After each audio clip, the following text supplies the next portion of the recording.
Kuzu Zangpo. I would like to welcome all of you to this Bhutan e-learning program. I am Samtin Wangchuk, currently working in Gaselo Higher Secondary School under Wangdipo Zongkhak. Today I'm going to take you through the mathematics lesson on the topic definite integral, which is intended for Key Stage 5, classes 11 and 12. First of all, let me take you all through the objectives of this lesson. First one is define and evaluate the definite integral of a function. The second one is use substitution method to evaluate the integral.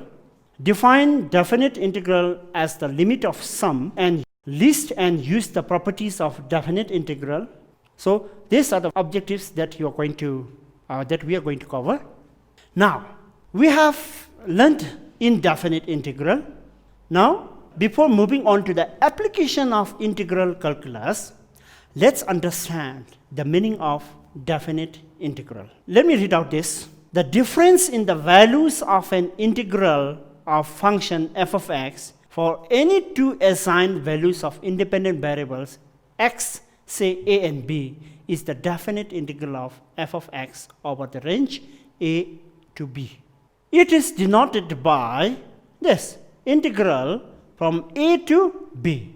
These are the two assigned values of independent variable x, that is a and b. So integral of a to b of f of x times dx is equal to f capital. Here the big capital letter of f means why it is changed to f is this capital F of x is the integral of f of x. So f of b is the value of the integral at x is equal to b and minus the value of integral at x is equal to a, f of a. So this difference is the value of the definite integral. Now it is written as integral of a to b of f of x times d of x. A is the lower limit and b is the upper limit. So of f of x into dx is f of x plus c is the constant of a to b, and that is f of b plus c minus f of a plus c is equal to, you're getting f of b minus f of a. So this is the overall understanding of the definite integral. Now we are going to find out the value of definite integral, okay? And we have the three broad steps here. The first one is you need to find out the integral of the given function f of x into dx. And the second step is after integrating that integral function, you need to put the value of x as b, which is the upper limit, and x is equal to a as the lower limit. Then find the difference of these two. That means subtract the second value of the integration from the first. Then that difference is the required value of definite integral. Examples here. I have solved one example for you. Evaluate the definite integral from lower limit 2 to upper limit 4 of the function 3x minus 2 whole square times dx. Now I have written in stepwise. Step 1, the integral from 2 to 4, this 3x minus 2 whole square should be expanded. And when you expand, you'll get 9x squared minus 12x plus 4 times dx. So we are applying the first step. That is, what is the integral of 9x squared? That is 9 times x cubed divided by 3 minus 12. Then integral of x is x squared divided by 2 plus 4 times x. So you're getting the final one is the integral function is 3x cubed minus 4 plus 4x. Step 2 is, now you can see here, first one, upper limit. Upper limit is 4. We are substituting wherever there is x cubed, x squared, x. We are substituting 4. 4 raised to 3. 3 times 4 raised to 3 minus 6 times 4 square plus 4 times 4 minus 3 times, now you are substituting the lower limit 2. That is 3 times 2 raised to 3 minus 6 times 2 raised to 2 plus 4 times 2, which is now finally step 3 is you are going to simplify those things, and then you're getting 192 minus 96 plus 16 is the value of the integral of the upper limit, and minus 24 minus 24 plus 8, this will give the value of the integral at x equal 2, that is the lower limit, and then finally you are getting 104. This 104 is the difference between the value of the integral of the upper and the lower limit, and this 104 is the value of the given definite integral. Now students, let me take to the next example, the second example, to find the value of the definite integral. Here, example number 2, evaluate the integral from 0 to pi divided by 3 of the function 2 plus 3 sin x divided by cos square x times dx. Now, following these steps, first step is, you can see you have to rewrite this function 2 plus 3 sin x divided by cos square x like this. That is 2 divided by, I'm breaking, the common denominator is cos square x, so I'm breaking this into 2 fractions.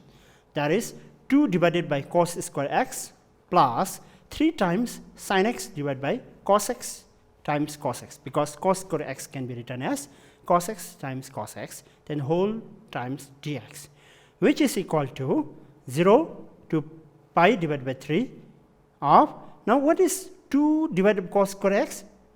The reciprocal of cos square x is sec square x, so that's why 2 times sec square x plus 3 times sin x by cos x can be written tan x, and 1 by cos x can be written as sec x. So that's why you are getting 3 sec x times tan x into dx. Now we are still in the step 1, that is we are applying the value of the upper and the lower limit. And when it reaches to step 2, you can see 2 times tan, what is the upper limit? Pi divided by 3. So 2 tan pi divided by 3 plus 3 sec pi divided by 3. This is the value of the integral using the upper limit, minus then 2 times lower limit is tan 0 plus 3 times sec 0. Now if you go to step 3, then it is equal to 2 times, what is the value of tangent of pi divided by 3, which is tan 60 degree, which will be root 3. Okay? So that means 2 times root 3 plus 3 times sec pi by 3 means sec 60 degree, which will be equal to, actually sec is the reciprocal of cos, so cos 60 will be half, so sec 60 will be 2. So minus 2 times tan 0 is 0 plus 3 times sec 0 is 1. So when you simplify, the final answer that you are getting is 2 times root 3 plus 3.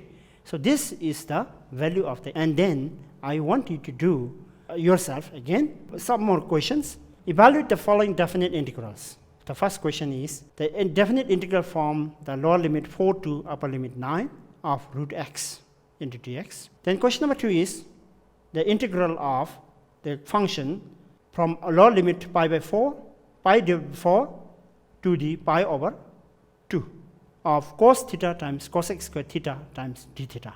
Then question number 3 is if the integral from 0 to a of 3x squared dx is equal to 8. So let us go to the next one. So now evaluation of definite integrals by substitution now. So we have learned the substitution method in the indefinite integral also. It's same thing here only, but this time one very important thing that you need to keep in mind is when evaluating the definite integral a to b of f of x dx by the substitution method, the limits of the integration must also be changed. Now in the indefinite integral just to substitute, but here the limit has to be changed. The question is evaluate the integral, definite integral from 0 to 9 within the range 0 to 9 of dx divided by 1 plus root x.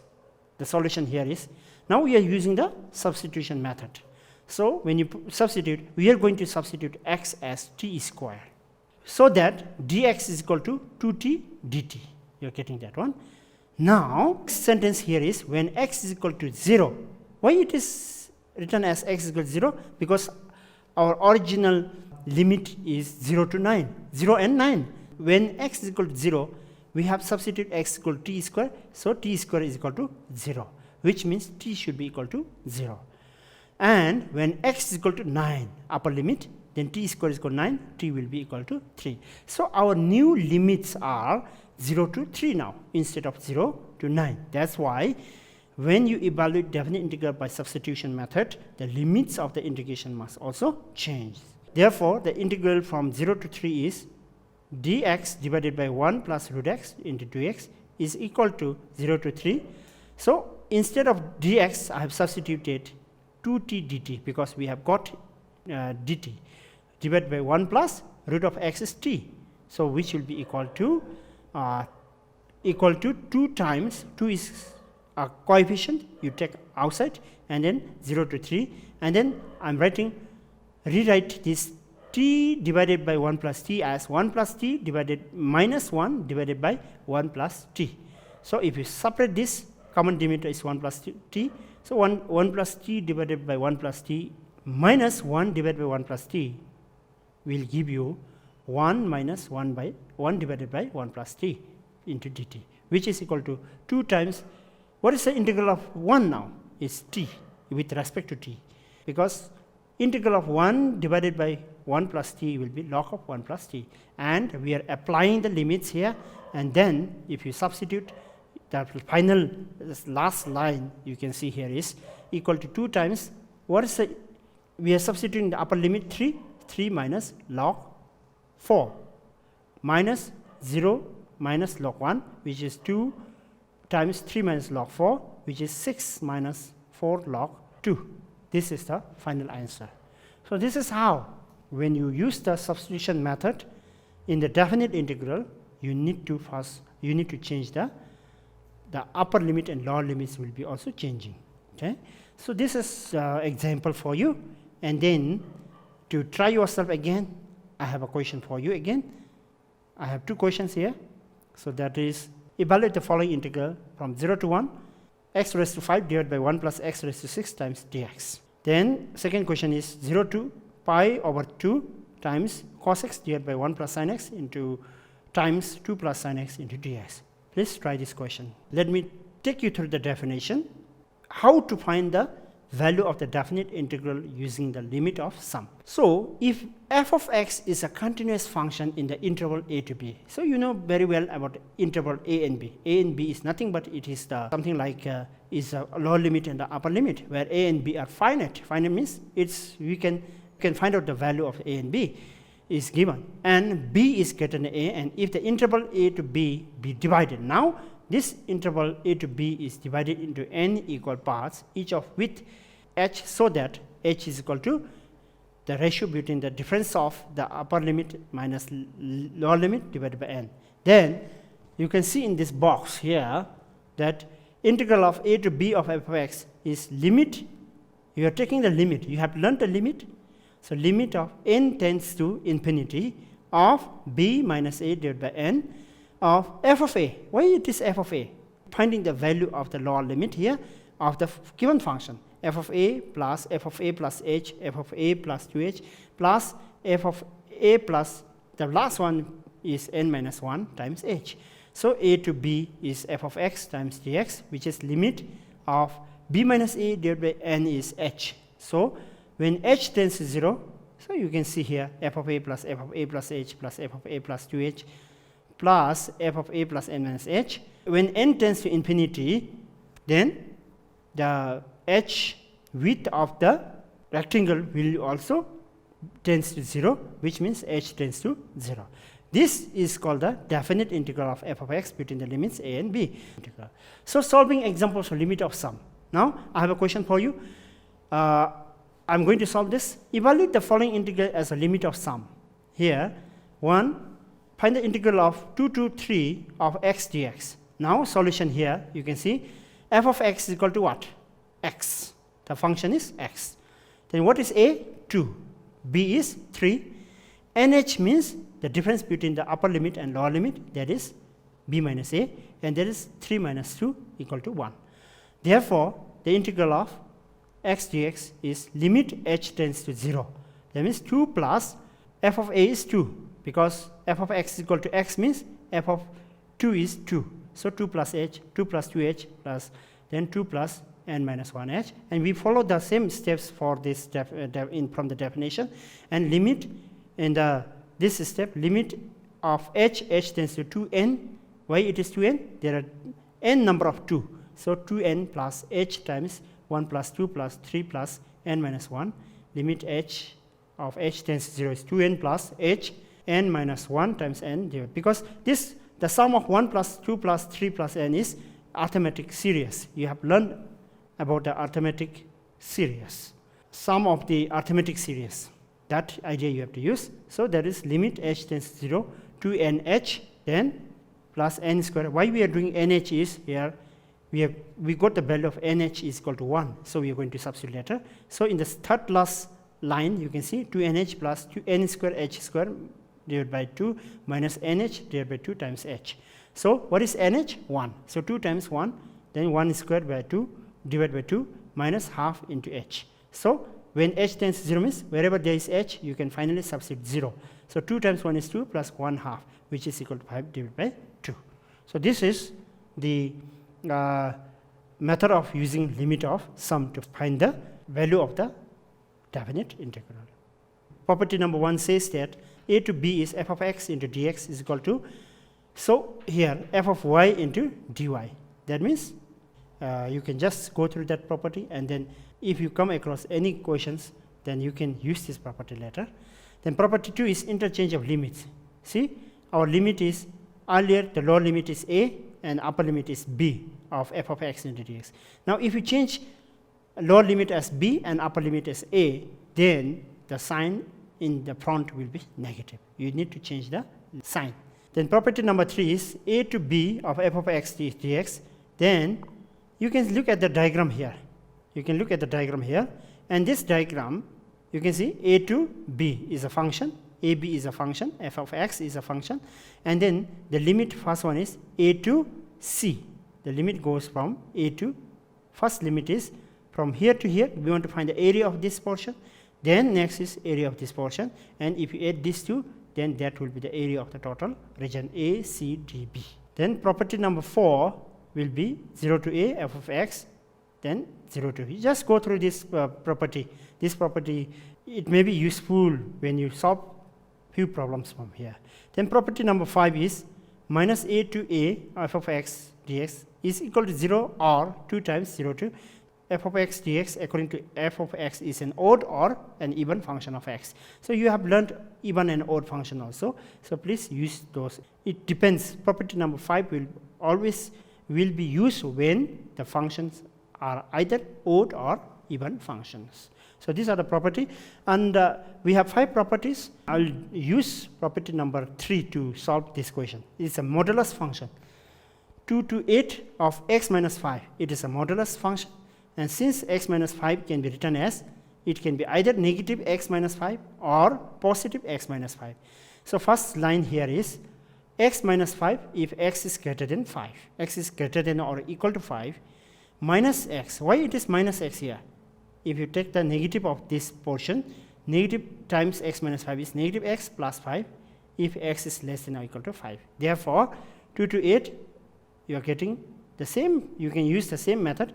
Now why we have used the, although we have the limit here as 2 to 8, but here 2 to 5, using this kind of, here x is greater than or equal to 5 means it should be 5 to 8. But here is x is less than or equal to 5 means it should be 2 to 5. So that's why 2 to 5, and it is this function minus x plus 5, and this one is x minus 5, and when you solve you are getting the value of integral as 9. Now again carry on with the following problems. Okay, that is show that integral from 0 to 6 of modulus function x minus 2 times dx, you have to prove that its value is 10. Then second question is evaluate 1 to 4 f of x dx, where f of x is equal to 4x plus 3 if x is greater than or equal to 1 but less than or equal to 2. 3x plus 5 if x is greater than or equal to 2, less than or equal to 4. So please try these questions. So far we have learnt what is definite integral, then properties of definite integral, how to evaluate the definite integral, and then finally application. That is how to find the area between the two curves and finally, volume of the solid of revolution. So these are the questions to be done by yourself at home. Whenever you get free time, please try to do this question. Question number 1 is evaluate the integral from 0 to pi over 6 of sine 3x dx. Question number 2 is evaluate from 0 to 2 of the root of 1 minus x divided by 1 plus x of dx. Find the integral of as limit of sum for 1 to 3 of 2x squared plus 5x into dx. And question number 4 is find the area of the region bounded by 2y is equal to minus x plus 6, the x-axis and the lines x is equal to 2 and x is equal to 4. Question 5 is the part of the curve y is equal to x squared plus 1 between x equal to 1 and x is equal to 2 is rotated about the y-axis through 360 degree. Find the volume formed. These are the questions. I hope you have understood the real concept of definite integral and its application. Thank you all for attending my lesson.